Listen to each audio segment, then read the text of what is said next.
Hope you guys are having a great day. So in today's Torah portion, I'm going to show you how the Torah, the Bible, proves that God had compassion for animals, and he does. He loves them.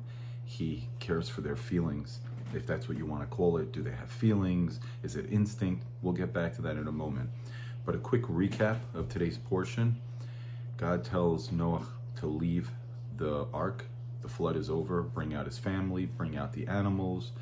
Noach ends up sacrificing some of the animals that are kosher to God, and it's very pleasing to God. God tells him to go out and be fruitful, multiply, which is actually the first commandment in the Jewish Bible, what we call the Torah. And we're also warned against murder and things like that. And there's a lot of different topics we could discuss.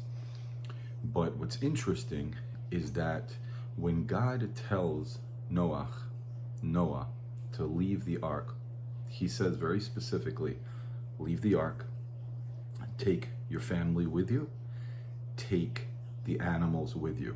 Now, anybody who knows anything about animals, actually, when I went over my video yesterday, I heard my dog snoring in the background. If you didn't pick up on that, you might want to go back and take a look. If anybody who knows anything about pets knows that you don't take a pet with you. You say go. You get to the park, you don't say come, let's play. You say go. You're always sending animals. Go. Yeehaw. You know, when a guy's working on a farm with his cows and his cattle and his horses, go, go, yah, yah. So what is it, this, all of a sudden, God tells Noah, take them out with you. And what I would venture to say is that he could have stood in the ark and said, yah, go, out, leave. But we see a sensitivity. The world just got destroyed. It's a very anxious, overwhelming time.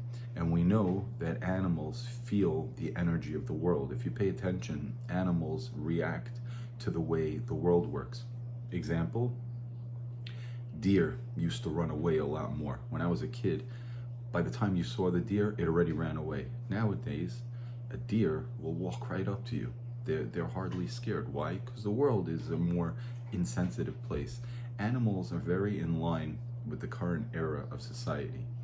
But be that as it may, there was just a flood, there was just destruction. And now you want to tell the animals, go, you go first. They're not going to feel good about it. You can argue me, they do have feelings, they don't have feelings, there is emotions, there are not emotions. Whatever it is, in whichever way they experience it, it won't be a pleasant experience for the animals to go first. Therefore, God tells Noah, go out, take your wife with you, take your son and their wives with you, and take the animals with you. You know, the famous song, don't walk in front of me, I may not follow. Don't walk behind me, I may not lead. Just walk beside me and be my friend. Noah was being a friend, and he was told to be a friend by God to the animals. Have consideration, compassion, love. There was just hell on earth, literally. Don't send them into it. Walk them into it. Very interesting. Looking forward to tomorrow. Have a great one.